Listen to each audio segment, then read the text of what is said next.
लोगों का मांस टपक रहा था।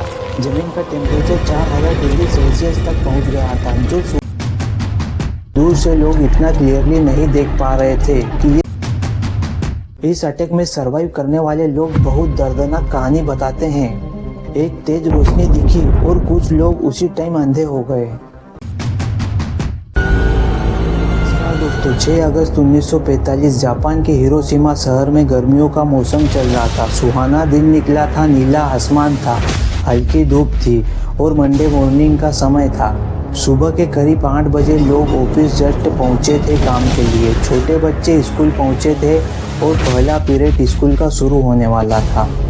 इसी बीच कुछ लोगों को आसमान में अमेरिकन बोइंग B-29 विमान गुजरते हुए दिखाई देता है। ठीक 8:15 पर इस विमान से कुछ नीचे गिराया जाता है।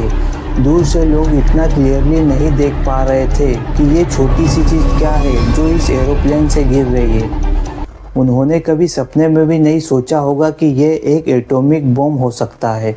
43 सेकंड, एग्जैक्टली 43 सेकंड के लिए यह नीचे गिरता रहता है। उसके बाद एक पलक झपकते ही सब कुछ खत्म हो जाता है।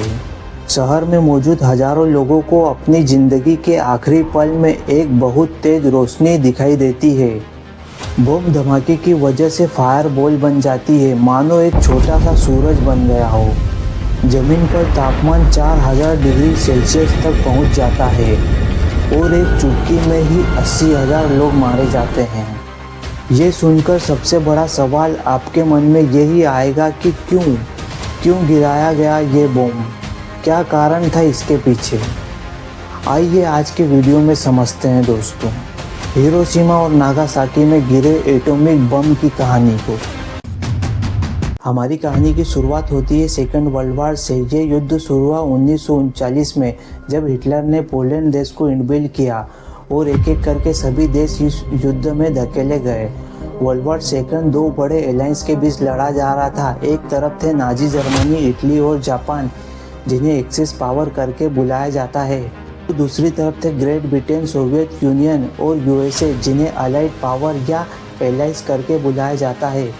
एलाइज में फ्रांस और चाइना जैसे देश भी जुड़े थे, लेकिन शुरुआत में अमेरिका पूरी कोशिश कर रहा था कि वह इस युद्ध का हिस्सा ना बने।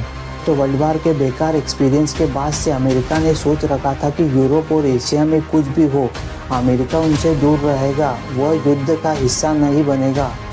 लेकिन साल 1941 में जापान ने अमेरिका के पर्ल हार्बर पर अटैक किया, तो यूएसए को भी मजबूरन इस वार में इन्वॉल्व होना पड़ा। वर्ल्ड वार सेकंड के बारे में अगर कोई भी जानता है तो उसके दिमाग में सिर्फ हिटलर और जर्मनी का ही फेस सामने आता है, लेकिन जापान इस वॉर में कैसे गया, यह जानना भी बहुत ज़रूरी है।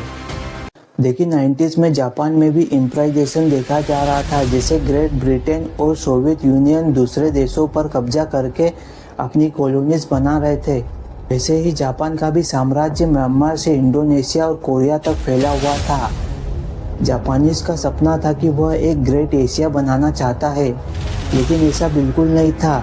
ब्रिटेन और सोवियत यूनियन जैसे देशों की तरह ही जापान भी अपनी कॉलोनीज बना के वहाँ से लूट कर अपने देश लाना चाहता था, जैसे ब्रिटिश उस समय इंडिया को लूट रहे थे। इसी सपने के साथ वह फिलीपींस पर कब्जा करना चाहता था, लेकिन उस समय फिलीपींस अमेरिका की टेरिटरी हुआ करती थी। लेकिन अमेरिका इस युद्ध का हिस्सा नहीं बनना चाहता था, इसीलिए जापान अमेरिका के पर्ल हार्बर पर अटैक कर देता है और अमेरिका भी जंग में उतर जाता है। उसके बाद फ्रांस और चाइना भी इस युद्ध में आ जाते हैं। 1943 में सारे देश एक दूसरे पर अटैक कर रहे थे और यह वार एकदम पीठ पर चली गई थी। लेकिन 30 अप्रैल 1945 को हिटलर सुसाइड कर लेता है। उसके बाद जर्मनी और इटली भी सरेंडर कर देते हैं, लेकिन जापान सरेंडर नहीं करता है, वह अमेरिका की टेरिटरी पर अटैक करता है। इस अटैक में अमेरिका के हजारों सोल्जर मारे जाते हैं और जापान के भी करीब 1 लाख से भी ज़्यादा सोल्जर मारे जाते हैं, लेकिन जापान फिर भी सरेंडर नहीं करता। इस युद्ध से परेशान होकर अमेरिकी राष्ट्रपति ऐसा रास्ता ढूंढ रहे थे जिससे जापान सरेंडर भी कर दे और यूएसए की आर्मी का भी नुकसान नहीं हो। उन्हें पता लगा कि बहुत से साइंटिस्ट न्यूक्लियर बम का एक्सपेरिमेंट कर रहे थे। और यह एक्सपेरिमेंट सक्सेसफुल रहा। इसके बाद यूएसए के प्रेसिडेंट जापान पर न्यूक्लियर बम अटैक करने का डिसाइड करते हैं। A short time ago, an American airplane dropped one bomb on Hiroshima and destroyed its usefulness to the enemy. That bomb has more power than 20,000 tons of TNT. The Japanese began the war from the air at Pearl Harbor. इससे पहले Japan को चेतावनी दी जाती है कि वह surrender नहीं करता है तो पूरी तरीके से तबाही होगी। जापान कभी सपने में भी नहीं सोच सकता था कि एटम बम जैसा भी कुछ एग्जिस्ट करता है। 6 अगस्त 1945 को बोइंग B-29 लिटिल बॉय नाम के एटम बम को जापान के हिरोशिमा शहर पर गिराया जाता है। इस अटैक में सरवाइव करने वाले लोग बहुत दर्दनाक कहानी बताते हैं। एक तेज रोशनी दिखी और कुछ लोग उसी टाइम अंधे हो गए। ये हमला इतनी जल्दी हुआ कि लोग समझ पाते उससे पहले भी जल के मर गए। उनकी परछाई भी वैसी की वैसी दिख रही थी। इस अटैक में आप समझ सकते हो कि उनकी हड्डियां तक नहीं बची। लोगों का मांस से टपक रहा था। जमीन का टेम्परेचर 4000 डिग्री सेल्सियस तक पहुंच गया था, जो सूरज के टेम्परेचर के बराबर माना जाता है। जापान की 90% बिल्डिंग तबाह हो गई थी। जो आसमान 15 मिनट पहले सुनहरा दिख रहा था वह अभी काले धुएं से गिर गया। तेज हवाएं चलने लगी मानो तूफान आ गया हो। तूफान में घरों की लकड़ियां, कांच के टुकड़े उड़ने लगे, जिसके कारण भी लोगों की मौत हो गई। लोग दर्द और प्यास से मर रहे थे और उसी समय बारिश होने लगी।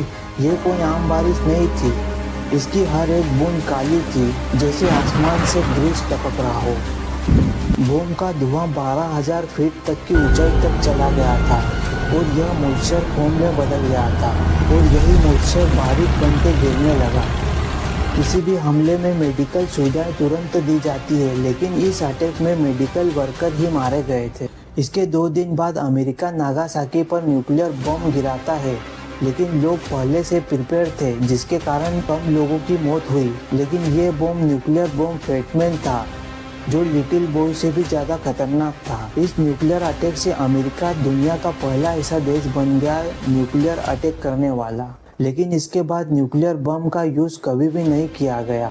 हालांकि आज भी कई ऐसे चुनिंदा देश हैं जिनके पास न्यूक्लियर बम है, और आज का जो न्यूक्लियर बम है वो 90 गुना ज़्यादा तबाही ला सकता है। ये वर्ल्ड वार सीरीज़ का फर्स्ट वीडियो है दोस्तों। आगे भी हम इस वीडियो को कंटिन्यू करेंगे। अगर आप चैनल पर नए हो तो चैनल को सब्सक्राइब जरूर करें। बहुत बहुत धन्यवाद।